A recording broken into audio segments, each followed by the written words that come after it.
Hey, how is everybody? Good afternoon. This is Freddie Ewan, two-time GM of the Year, Pantheon Cup champion, and most importantly, host of That Fantasy Football Show with Freddie Ewan. I want to give a shout out to the myth, the legend, JDOT, Brian McCluskey for putting the logo together and everything. We're going to change it up a bit this year because we are getting bigger. We are going global. We are getting ready to rock and roll. I am currently right now drafting a best ball lineup on DraftKings, getting those last best ball lineups in. We're going to go over today some interesting stuff. We're going to go over a couple who I like and who I don't like, and kind of like the top 50 guys, um, and kind of just put together a very basic draft strategy. Whether you are doing a snake draft or whether you are doing an auction draft really doesn't matter. Really want to just go and look after the guys who I think are going to be good picks this year and the guys that I think are not going to be good picks this year. I want to give a shout out to this guy who runs this website called Draft Guides. I paid like $10 for this draft guide, which I think it's a really good draft guide for both beginners, experts, the whole nine yards. I think this kid really puts it together. And I don't know if I don't know if he's going to be mad at me for using it or not, but we're just going to go ahead and share the screen and go ahead and bring this draft guide up. This is if you look, it's www.fantasyguides.com. I think I bought this draft guide for something like $10, but it's got great graphics. As you can see, it highlights all the players in order. They all got different things on all that different stat lines per position. You can go to quarterbacks, running backs, wide receivers, tight end, kickers, even he's got on here, and defense. Most of the time it looks like, you're either playing with a defense and not the kicker. The kicker is kind of going away from this, but I think the John Galt League actually has a kicker and no defense. But whether it's whether you are doing a auction draft where everyone gets $200 or you are doing a snake draft, I think the objective is in the first two rounds with 12 teams, 24 guys, is that you want to get out of there with a halfback and a wide receiver. You'll see people that go wide receiver. You'll see people that go halfback. But I think really the best strategy is to make sure that you leave with both a running back and a wide receiver. I can't fault anyone if they go running back, because as always in the NFL, there's just so many bell cows to go around. Wide receiver usually has a lot of depth. This guy's got the first 24 guys, and I kind of this is about how everything is going, how I've seen in best ball drafts, how I've seen in auction drafts. CMC had a great year last year. He is the consensus number one pick. He's in a great situation with great coach. San Francisco has a lot of offense on that team. They have a great offensive line. They have a tough schedule this year. CMC, as long as he's healthy, he's going to put up some numbers. This is another great thing on this fantasy guides is, when you click on the player, it gives you, the strength of schedule, how many indoor, how many outdoor games, goes over his stats from last year. And then this is pretty cool too. CMC's on 81% of the snaps. He's got a 19% target share, 80% route running. He's got 71% opportunity, 5% touchdown. He's got a 19% juke rate. And it's a good thing to compare. So CMC, obviously, if you're going to pick, I think there's only 3 running backs in the first round. If you do not get CMC, the next guys that you want to go after are Breece Hall and Bijan Robinson. CMC's really in a tier of his own, and then this next tier is Breece Hall and Bijan Robinson. Both of them have a little questions marks. Breece Hall was banged up last year. They have high expectations for Breece this year. Whether or not he's going to repeat on what he did a couple years ago, he's another guy with a very hard schedule.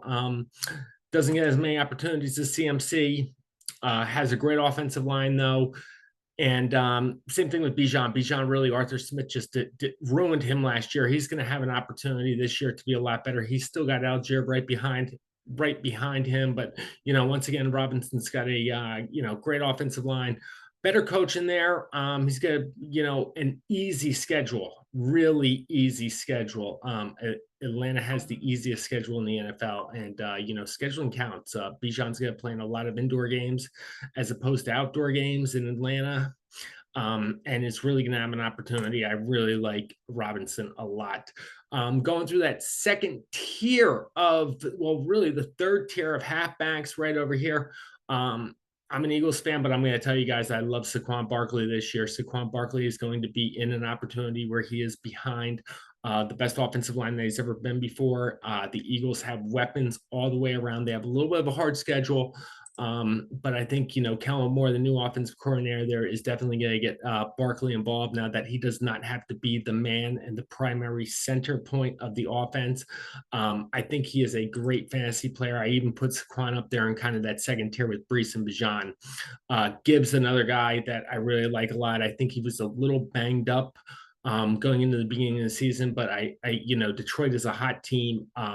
Really, when another thing, great offensive line.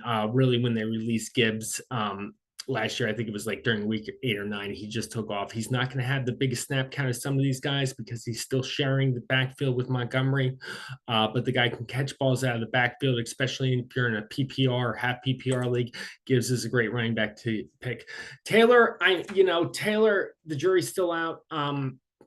Taylor was the number one consensus pick 2 years ago. He did not put the numbers up. He spent a lot of the time injured, does not have a big snap count, has a fairly easy schedule. Colts are going to need him to win some games. He's got a great offensive coordinator in Shane Stankin, who's also the head coach. Taylor is, he's iffy, but he's a guy that you're going to see drafted in the first 2 rounds also. This next guy, a chain, I think is going to be a guy that really makes or breaks fantasy teams this year. A chain, the jury's still out. We don't really know what this guy's going to do. He was phenomenal in the few games that he played last year. He had 119 touches, 20, altogether 93 rushing attempts, 26 receptions, 936 yards. The guy scored 8 touchdowns. Huge touchdown percentage. Miami's going to score a lot of points with that head coach McDaniel. Big thing here is he's not going to get that big of a snap count. Mozart, who had 20 touchdowns last year, don't count him out. They're not going to give the keys to the chain immediately all the way either. But I think this guy is really going to make or break you in the halfback. He's either going to be awesome or he's going to be a bust. And going in this next tier right here, ETN, I really don't think you can go wrong with ETN. He's a guy that can catch the ball out of the backfield. He's a guy that can put up a lot of points. He's got a 74% snap share, which is really good. He's going to get a lot of opportunities down there in Jacksonville. He does have a little bit of a hard schedule, but I don't think you can go wrong with ETN. Another guy I don't think you can go wrong with. I think Derrick Henry is going to really show a lot this year now that he is on the Baltimore Ravens. They have a good running block offensive line, really good running scheme with the coaches. They can score a lot. Baltimore loves to run the ball in all kinds of different places. They have a fairly easy schedule. As far as running backs is concerned, not that big of a snap count they expect from Henry. The guy is 30 years old, but I think he's still going to get a lot of touches. I think he's got an opportunity to score a lot of touchdowns here. This next guy is really someone that I don't like. He's someone that I'm really staying away from. They moved him to special teams, which is really kind of if you had Kyron Williams on your team last year, you probably went to the fantasy championship or at least deep in the fantasy playoffs. Williams, big share, 82% snap share, touchdown rate. Injuries are a big concern with Kyron Williams, has kind of a fair schedule. I really don't know what is going to go on with the Rams, what's going on with, what's going on with him exactly. And I know that he's got some guys behind him that are going to be looking at a play, especially that guy from Michigan, Blake Corum. And then just this last that we'll go over really quick, Pacheco. I don't think you can go wrong with Pacheco either. Coming off his second year, Pacheco had a really good year last year, especially in the playoffs. I think that you can't go wrong when you have a running back that is on a team that scores a lot of points. They're going to get a lot more opportunities. You compare Pacheco and Kamara. Kamara still has a lot of talent. But the one thing about Kamara is the Saints aren't going to score a whole lot of points. They got a tough schedule. Kamara is a little bit older. Did not have that great of a year last year, but I really think that I take Pacheco over all these guys. Josh Jacobs over in Green Bay. I'm not big on Josh Jacobs at all. James Cook, I'm really not that big on. I was big on him earlier, but just he's got a really tough schedule ahead too. Has to play a lot of tough defenses. Kenneth Walker, he's still got Charbonnet knock on the door. Rashad White had a great year last year. Don't know if he's going to do that again this year in Tampa Bay. Joe Mixon is a guy that I like a lot. I think Mixon is going to have be on a team that's going to, with Houston, new team, have plenty of chances to score some offense. But those are the top running backs. Make sure you get one of those guys in your first two picks, whether it's an auction draft or snake draft. I think really going back, if you can get, all the way up to Henry, these 1, 2, 3, 4, 5, 6, 7, 8, about nine running backs in the first two rounds, and the other guys are going to be all wide receivers, which we're going to go to here. This has been a really big toss up. It looks like the first three picks in most drafts are going CMC, CD Lamb second, Tyreek Hill third. Tyreek Hill has been Tyreek Hill. He's a little bit older. He has a hard schedule this year. Take notice. And McDaniel, I think McDaniel just has a great offensive mind. 67% snap share, 71% catch ratio, 41% of his is contested. This is the big number that you want to look at too. Is if you got guys with high target shares, that's what you want to go through. Tyreek has a 32% target. They're still going to be throwing them the ball a lot in Miami. The guy is still fast. He's a year older. Is he going to have the same year that he had last year? Probably not, but I don't think you can go wrong taking Tyreek early, whether he's the second or third pick, or whether you're spending $57 to $65 on him in your auction draft. Another guy that I'm looking at Dallas right now, and Dallas really has a bad, they don't have any running game whatsoever. They don't have a lot of other wide receivers. They have a decent tight end, but I think this is just going to be Dak throwing to Lamb all day long again. Once again, easy schedule for the Cowboys when it comes to secondary. 30% target share, which is pretty big. 92% route running. Lamb scored 14 touchdowns last year. So it's just really like, the guy is just he's a beast, and he's going to get the ball again. I don't think you can go wrong with either of these two. I'm finding myself taking Hill a little bit more, but I have taken some Lamb in some drafts as well. These next few guys, this is where it really gets a little dicey. I don't think you can really go wrong with these next four guys. Amon-Ra, God, what a story, man. This guy, came out of nowhere 3 years ago. If you had him on your fantasy team, you did super well. And now, he's ranked as the third top receiver. He's on a team that's going to score a lot of points too. I don't think you can go wrong with Amon-Ra. Easy schedule, a lot of indoor games, which is going to help him. He's got a big target share too, 95% route running.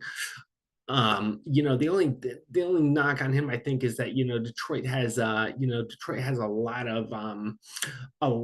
of mouths to feed with Laporta. Jameson Williams is knocking on the door. Gibbs is going to be catching out of the backfield a lot. That's the only big knock you can knock on Amon-Ra, but I don't think you can go wrong with him. Justin Jefferson was he was the consensus number one overall pick last year. He did not live it up to his status because he spent a couple games injured. Kirk Cousins is no longer in Minnesota. Sam Darnold is there, but don't count out Sam Darnold either. Jefferson did really well with the backup quarterbacks last year when Cousins went out. Jefferson has a little bit less of a target share than the other guys up top, but I think this guy's going to get the ball a lot. I don't think you can really go wrong with him in Minnesota. Minnesota doesn't have much of a rushing game. Really not much of an offense. They're really not expecting much, but I do think Jefferson's going to put up some numbers, no problem. Another guy I like a lot, and just not because I'm an Eagles fan, AJ Brown is just, he was a beast last year. He slowed down at the end of the year, but at the beginning of the year, the guy was phenomenal. And I think AJ's got a, good connection with Jalen Hurts, 32% target share, a lot of mouths to feed in Philly now, with Barkley catching the ball out of the backfield. But, I think that, I think AJ Brown is going to be guy to stay. A little bit of a tougher schedule than most of the teams. There's some tough secondaries that he's going to be going up against, but I think he'll be fine. Jamar Chase has not been at practice. I don't even think he's practiced yet. But this is another guy who's got a really hard schedule ahead. He's got a little bit of a 27% snap share, a little bit less with T. Higgins. Still with Joe Burrow healthy and Chase there, I think Chase, you cannot go wrong with him. He's going to be an alpha wide receiver. Really, these four guys, Amon-Ra, Jefferson, AJ, Chase, I'm good with any one of them for different reasons. As we get down to these guys, there's guys in the these are late first round picks, early second round picks, and I think that a lot of these guys have a lot of question marks. One guy that I am not drafting a lot, he was great last year, phenomenal, not taking anything from him, but that's Puka Nacua. Easy schedule, a little less target share. I think with Cooper Kupp there, it's going to be a little bit hard for Puka to really go out and be the dog that he was last year. He's still going to be really good, but Cooper Kupp is old. He's been banged up, but let's not forget, 3 years ago, Cooper Kupp was, put up, wide receiver numbers, that were the best since, Jerry Rice and Megatron, and Kupp's still going to be a baller. So I'm just staying away from Puka. I could be really wrong about this. Another guy that I'm staying away from a little bit too is Garrett Wilson. I heard Aaron Rodgers looks really good in camp, but the guy's 40 years old. He's coming off a torn Achilles, missing an entire year. I know he's a 4-time MVP. Garrett Wilson is a great wide receiver. He's got a fair schedule. He's got a 30% snap share, a lot of outdoor games, which isn't going to help him, especially weather related, being with the being up there in New York with the cold weather. I'm really laying off both Wilson and Puka, and this next guy, I've been taking a lot of this next guy. He's Marvin Harrison. And, there's a bunch of reasons why. Kyler Murray is healthy. Harrison is really going to be the alpha dog when he gets there. The guy was picked really early in the draft. I think it was the 4th overall pick, first non-wide receiver taken, or non-quarterback taken. I think that, if the quarterbacks weren't so high, this guy was going to be the number 1 pick, hands down. Cardinals have a horrible defense. They are going to be behind a lot, and they're going to be chucking the ball. Harrison is going to get a ton of opportunities. We really don't have any stats on him as a rookie. We're not going to see what his target share or not is, but really easy schedule. Has more indoor games than outdoor games. And I just think that Harrison is going to be, a beast. If you got him, you're going to be in good hands. I like him a lot better than both Wilson and Pakua. Guy that I don't like too much is we go down here to the next. Let's just go to the next. Let's do a couple more. Devontae Adams, I'm not too big on. A year older, Gardner Minshew has the ball with him.